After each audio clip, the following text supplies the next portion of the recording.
योगी जी और मोदी जी, आप बड़े बड़े होर्डिंग लगे हुए इलाहाबाद में खाली 2 के। जो हिंदू लोग जो जा रहे थे लौट रहे थे, मुसलमानों ने पानी पिलाई है, खाना खिलाया है, मस्जिद में रखा है।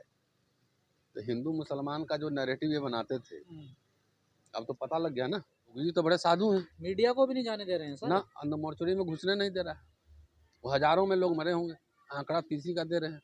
तो सोशल मीडिया पे क्या बोल रहे हैं जो मेला प्रत्यक्षदर्शी हैं, उन्हीं को सुन लीजिए ना। वो विपक्ष थोड़ी है, जिनके घर के लोग मरे हैं, डेड बॉडी नहीं मिली उनको। नहीं मिली है उनको, तो वही कह रहे हैं विपक्ष क्या करेगा इसमें। ये तो पता लग गया ना कि धर्म के नाम पे जो ये लोग करते हैं, वो तो सामने आ गया। वो भी जाके आ जाए, उनको ही मोक्ष पाले। वो तो बाबा ही जवाब दे दिए, मुझे क्या करना। ये पूरा जो है ना स्वर्ग जो कुछ भी है इस धरती पे ही है, बाबा लोग भी जानते हैं। इसीलिए ऊपर कोई जाना नहीं चाहता है। अगर वहां पे सब कुछ रहता तो ऊपर ये लोग सीढ़ी लगा के चले गए रहते। महाकुंभ में भगदड़ मची और तमाम लोग मारे गए, लेकिन सरकार आंकड़ा नहीं दे रही है सर। देगी ही नहीं। महाकुंभ जो है, जो मारे गए हिंदुओं का मेला है, और मारे गए वो भी हिंदू हैं। हिंदू ही होंगे ना। मुसलमान का तो दुकान वगैरह सुना है कि नहीं लगाने दिया है, तो हिंदू ही मरे होंगे। तो कम से कम हिंदू राष्ट्र जो बनाने जा रहे हैं, आज ये घोषणा भी करने वाले थे संविधान का, बाबा लोग, पता नहीं हुआ कि नहीं हुआ थे, अभी मैं देखा नहीं। तो हिंदू राष्ट्र बनाने जा रहे हैं, हिंदू मरे हैं और हिंदू मेला में मरे हैं, तो कम से कम हिंदुओं को पूरा सभी आंकड़े जारी करके और सबको एक समान मुआवजा तो देना चाहिए। इससे नुकसान किसका हो रहा है? हिंदू समाज का ही हो रहा है, और किसका हो? जिम्मेदारी कोई नहीं ले रहा सर इस वो लेगा भी नहीं ना। पहले एक नैतिकता होती थी राजनीति में कि रेल एक्सीडेंट हो जाता तो रेल मंत्री इस्तीफा दे देता था। आज इतने रेल एक्सीडेंट हो रहे हैं, कोई मंत्री इस्तीफा दे रहा है? वहाँ छोड़िए, कलेक्टर कमिश्नर किसी पर रिस्पॉन्सिबिलिटी फिक्स नहीं की गई है अब तक, जो मुझे पता है। हो सकता है कुछ हुआ हो, लेकिन न्यायिक कमीशन सुना है कि बैठा है वहाँ पे।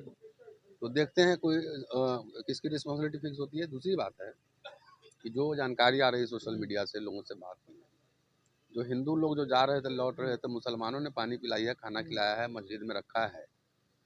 तो हिंदू मुसलमान का जो नैरेटिव ये बनाते थे, अब तो पता लग गया ना। वीडियो आपने भी देखा हुआ, हमने भी देखा। तो ये पता लग गया कि ये जो राजनीति का धंधा है हिंदू मुसलमान का, तो मुसलमानों ने तो कोई भेदभाव नहीं की। जिस वॉशरूम में जाते हैं उसी को इस्तेमाल करने दिया, जिस गिलास में पानी पी रहे थे उसमें पिलाया, मस्जिद में रखा भी, मस्जिद के दरवाजे खोल दिए। रोटी खाना पानी सब दिया। तो अब तो कम से कम हिंदू समाज को ये सोचना चाहिए ना कि जो भाजपा आरएसएस हिंदू के नाम पे वोट लेती है, तो हिंदुओं के साथ क्या कर रही है? क्या मुसलमान भेदभाव कर रहे हैं? आंकड़े नहीं देना, तो ये कौन कर रहा है? योगी जी तो बड़े साधु हैं, मीडिया को भी नहीं जाने दे रहे हैं सर। ना अंदर मोर्चरी में घुसने नहीं दे रहा है। वो हजारों में लोग मरे होंगे, आंकड़ा तीसी का दे रहे हैं। करोड़ों की जब भीड़ है, आप ही खुद दावा कर रहे हैं कि 40 करोड़ 10 करोड़ 20 करोड़ जो भी, तो करोड़ों की भीड़ उस जगह पे जहाँ पे संगम वाला एरिया है, मैं गया हूँ, देखा हूँ। अगर 10 करोड़ भी लोग अगर चले जाएं, तो ऐसे चलने का जगह नहीं मिलेगा वहाँ पे, और वहाँ पे भगदड़ मचेगी। तो आप सोचो ना क्या होगा, कल्पना करो कि 30 लोग बनेंगे उसमें। सरकार के तो बड़े दावे थे, बड़ा बजट कुंभ के लिए रखा गया, 7,000 करोड़ सुना है, 7,000 करोड़। बड़ी व्यवस्था, तो व्यवस्था तो सामने दिख गया ना, क्या व्यवस्था थी। कोई ट्रांजिट कैंप, क्या जो होता है पूरा लोगों का वहाँ कमेटी बनाना चाहिए था। जो लोकल रेजिडेंट हैं, जो सीनियर लोग हैं, जो बहुत दिनों से मेला का आयोजन देख रहे हैं, क्या उनसे कोई राय मशवरा ली गई, कमेटी बनाई गई? मैं नहीं जानता। लेकिन जिस तरह से माइक पे कह रहे थे कि भगदड़ मच जाएगी, वो ऑफिसर कोई था वहाँ पे रात में, तो सामने एविडेंस आ रहा है कि किसके कहने से भगदड़ मची। साधु संतों का बड़ा आरोप है कि सरकार, प्रशासन, पुलिस वीआईपी ट्रीटमेंट में लगा रहा, जनता के लिए, श्रद्धालुओं के लिए कोई तो ठीक ही आरोप है कि वीआईपी जितना आप इसको ये धार्मिक आयोजन छोड़ के आप उसको जो है एक शो बना रहे थे, पूरा इवेंट। सबका फोटो डल रहा है, वीआईपी वहाँ मिनिस्टर जा रहे हैं, उनके लिए अलग पानी के अंदर सिक्योरिटी व्यवस्था हो रही है। तो ये तो है। अब क्या कहिएगा, अब इसमें मैं ज़्यादा क्या बोलूँ। हम बोलेंगे तो कुछ बोलेंगे तो लोग बड़ी साजिश, अब साजिश की बात भी कहने लगेगी। साजिश है तो आपकी सरकार, भारत सरकार आपकी, राज्य सरकार आपकी, और साजिश का पता नहीं लगा आपको? बदनाम करने की कोशिश कर रहा है विपक्ष। विपक्ष क्या, वो तो सामने है ना। विपक्ष क्या करेगा इसमें?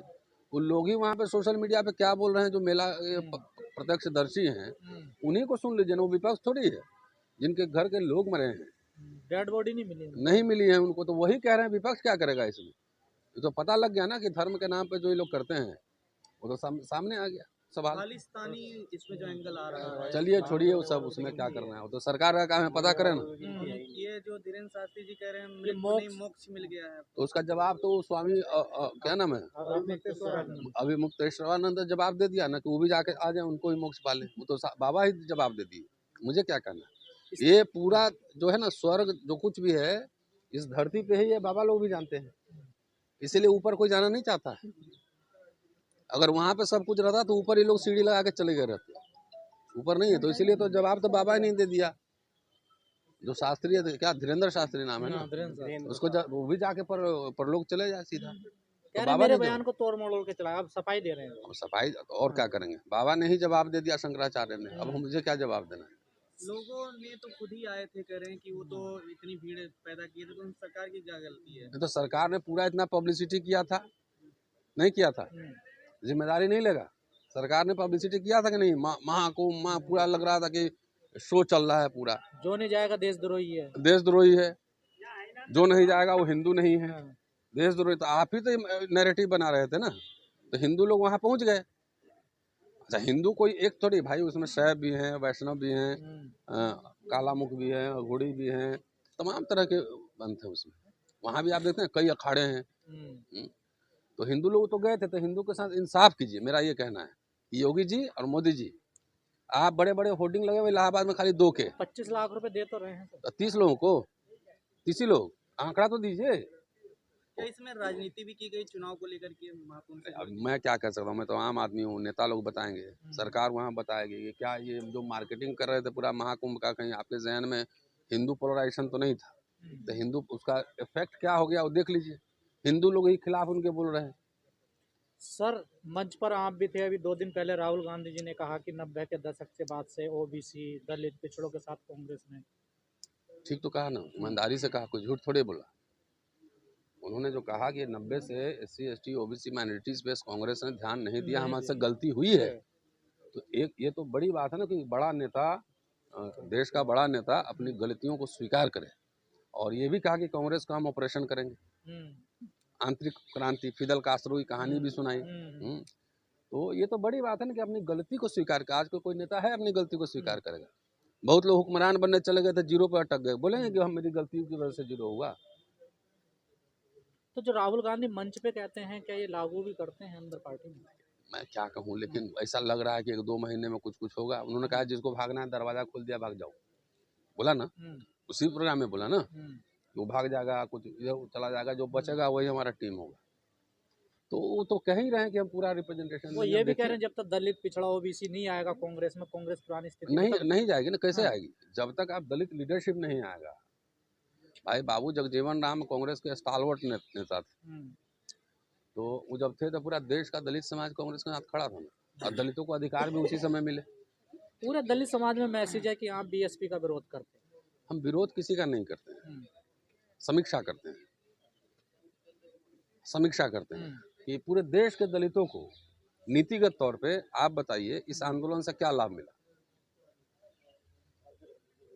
कोई लाभ नहीं मिला। क्या लाभ मिला मुझे बताइए, बताइए। तमाम बच्चे पढ़ लिए यूपी में, यूपी देश है, अब बच्चे पढ़ लिए तो हटने के बाद पिटाई भी तो ज्यादा लगी वहाँ यूपी में, नहीं लगी? तो 5 साल में कोई काम नहीं करा बहन ने। नहीं काम तो किया ना भाई, कुछ स्कूल ये सब खुले हैं सरकारी प्रयास से, पार्क भी बने हैं, मूर्तियाँ लगी हैं, ये सब लगे। कैसे कह सकते कि नहीं हुआ? लेकिन फिर 5 साल में काम कीजिए, उसके बाद कौन काम करेगा?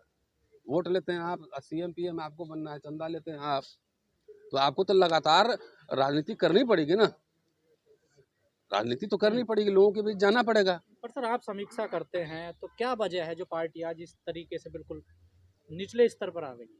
तो उनसे पूछिए ना, पार्टी के नेताओं से पूछिए। वो तो बहुजन से सर्वजन हो गए, वो तो मानने के लिए तैयार नहीं है ना। नहीं मानने के लिए तैयार है तो जनता जवाब देती है। जनता ने हमें वोट ही नहीं दे रही है। तो क्यों नहीं दे रही? इसी की तो समीक्षा होती है ना, कि जनता आपको वोट क्यों नहीं दे रही, कि आप जैसे लोग गुमराह कर रहे हैं जनता को। जब हम गुमराह कर रहे हैं तो हमको ले चलो, हम रास्ते पे ले आते हैं, हमारा इस्तेमाल करो ना। अच्छा बसपा में जाने के लिए तैयार है? नहीं इस्तेमाल करो ना पहले। हम बसपा में रहे, हम कांग्रेस का मेंबर तो नहीं है भाई, कांग्रेस को तो मेंबर नहीं है, लेकिन हम जो बोल रहे हैं, जो लाइन ले रहे हैं, अब नेता लोगों को भाषा आ रही कि नहीं आ रही, आ रही कि नहीं आ रही? जो आप तो 10 साल से मुझे देख रहे होंगे, आज जो संविधान, आरक्षण, गणना, ये हम आज से बोल रहे कई हैं। लोग सोशल मीडिया पे लिखते हैं कि रतन लाल जी ने राहुल गांधी को दलित बना दिया। अच्छी बात है ना, वो दलित बन जाएंगे तो पीएम बन जाएंगे, जिस दिन दलित बनेंगे उसी दिन पीएम बन ये जाएंगे। दबाव बना बना के कह के ये हाल कर देते अरे हैं, मैं वो छोटा, दलितों की चिंता कर रहे हैं वो। मैं इतना बड़ा आदमी नहीं हूँ, मैं एक आम आदमी हूँ, एक आम शिक्षक हूँ। मौका मिलता है तो 2-4 मिनट बोल देते हैं और आप लोग इंटरव्यू करके आग लगा देते हैं, दलितों के बीच भड़का देते हैं। तो मैं दलित समाज का मैं शुभचिंतक हूँ। मैं चाहता हूँ कि उसकी शिक्षा, उसके रोजगार, उसकी सुरक्षा बनी रहे, लेकिन हवा में उड़ेंगे ना तो क्या हाल हो रहा है अभी आपने देखा ना, कुटाई भी हो रही है, कोई पूछने भी नहीं जा रहा है, क्योंकि तुम्हारे वोट की कोई कीमत ही नहीं है। सर जैसा आप कहते हैं एक जात एक पार्टी, एक जात की पार्टी बनेगी, बसपा का भी वही हाल है क्या? जाटा भी वोटर, जाटा भी आप नेता। तो यूपी के खुद ही, आप ही बताइए, आप भी जाटव हैं, तो बताइए आप, इसका जवाब हमसे क्यों पूछ रहे हैं? भाई बहुजन से सर्वजन हो गए, अब सर्वजन से क्या हो गया हम नहीं जानते, है ना? क्या समाज में चंद्रशेखर आजाद जगह बना रहे हैं बसपा की जगह, अपनी जगह ले रहे हैं? राजनीति में मेरी दिलचस्पी थोड़ी कम है। अरे सर दिन रात तो आप आलोचना समीक्षा कर रहे हैं, देखिए। हाँ। तो अभी जब भारतीय संविधान में और हिंदू राष्ट्र में मनुस्मृति में जब टक्कर हो रहा हो और लोग समझे कि अकेले हम शासन चला लेंगे, देश चला लेंगे, हुक्मरान बन जाएंगे, सीएम बन जाएंगे, फलना बन जाएंगे, तो थोड़ा सा मुझे डाउट होता है। तो साथ भी तो नहीं लेता ना इनको कोई भी, कौन? ना बसपा को लेकर, ना आजाद समाज पार्टी को लेकर, तो खुला आपको, ऑफर आपको देते हैं पता सर। है? हाँ। आपको पता है चंद्रशेखर तो रोए भी थे 2 सीटों के लिए भी, कहाँ देखिए पे? तो उस पे टीवी पर बैठ के। उसके पहले भी तो बहुत कहानी हो चुकी थी, नहीं पता है आपको? क्या कहानी हुई? अब छोड़िए, वो सब कहानी नहीं बताऊंगा। पहले भी कहानी हो, जब प्रियंका गांधी जाकर हॉस्पिटल में मिली थी कि नहीं मिली? मिली थी। तो वहाँ कुछ भजन करने गई थी कि तो कुछ वो बात तो आज भी कह रहे हैं मैं खून दे दूंगा, मेरी बहन है। तो खाली खून देने से नहीं ना होगा, खून कौन मांग रहा है भाई? अभी आरएसएस बीजेपी से मुकाबला है, तो भाई अभी तो कांग्रेस पार्टी अकेले चुनाव लड़ सकती है, बीजेपी लड़ सकती है? नहीं लड़ सकती है ना, अकेले लड़ के देख ले, पता लग जाएगा।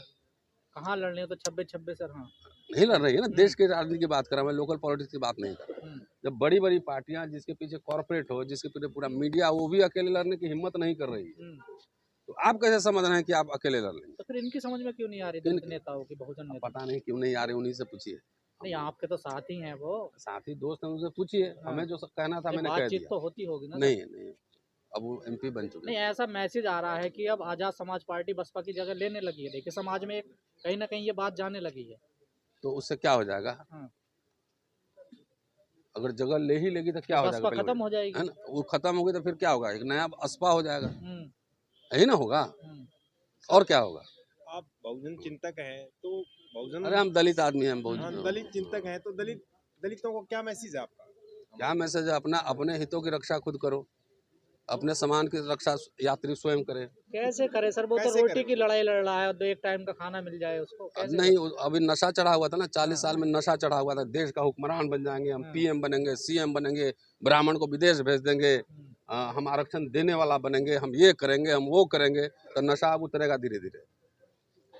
उतरेगा, उतर गया? नहीं, अभी थोड़ा टाइम लगेगा ना, 40 साल का नशा इतना जल्दी थोड़ी उतरेगा, अभी 10 साल हुआ है, 10 साल और ठहर जाइए भाई। हम तो आरक्षण लेने वाला है, बाबा साहब आरक्षण लेने वाला थे, उन्होंने कहा हमारे लोगों को प्रोटेक्शन दो, कहीं बोले थे कि हम ब्राह्मण को विदेश भेज देंगे, आरक्षण देने वाला बनेंगे? ये दलित समाज ऐसे सोचने की अनरियलिस्टिक ड्रीम देख कैसे सकता है? आपको तो कोलैबोरेशन करके अपने समाज के हितों की मैक्सिमम रक्षा क्या हो, इसमें बात कर रही है ना भाई। आपने देखा कि हम लोग कुछ एक्टिविस्ट लोग मिलकर रोस्टर की लड़ाई लड़े, तो मान लो रोस्टर जो भी लगा 10-20 हज़ार लोग को नौकरी तो मिलेगी ना, प्रोफेसर बनेंगे ना देश भर में। तो हमें क्या करना है? हमें समाज के हितों की रक्षा कैसे हो? खाली जब हम राजा बन जाएंगे तब तक पूरा आपका पैंट उंट उतार देगा, तब तक राजा बनने तक। बनोगे कि नहीं बनोगे गारंटी नहीं। ऑफिशियल कांग्रेस में कब जा रहे हैं सर?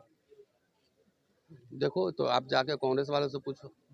अब मंच तो साझा हो ही रहा है, मिल तो कांग्रेस का मंच नहीं था वो, वंचित समाज दिशा और दशा प्रोग्राम था कांग्रेस का। गांधी तो थे। हाँ थे, उसमें थे, कहाँ कह रहे हो? मैंने भाषण भी दिया है, सर भाषण भी दिया है, तो ठीक है, अच्छी बात है भाई। अभी तो मुझे लगता है कि जब भारतीय संविधान और भारतीय गणराज्य पे जब संघ भाजपा ने हमला किया हुआ है, पूरा संविधान बदल देंगे, ये कर देंगे, तो मुझे लगता है जो लोग उसको बचा सकते हैं उसके साथ खड़ा होना चाहिए। अनरियलिस्टिक ड्रीम्स नहीं देखने चाहिए, इस समय मैं अकेले पीएम बन जाऊंगा, सीएम बन जाऊंगा, ये कर लूंगा, ये सब बेकार की बात है। पहले संविधान गणराज्य बताइए, जब बचेगा तो आपके स्कूल, कॉलेज, यूनिवर्सिटी, नौकरियां सब कुछ बचेंगे, नहीं तो कुछ ना बचने वाला है ना। पेंशन भी खत्म हो गया। खबरों में बने रहने के लिए फोरम 4 को सब्सक्राइब करें और नोटिफिकेशन पाने के लिए बेल आइकन दबाएं।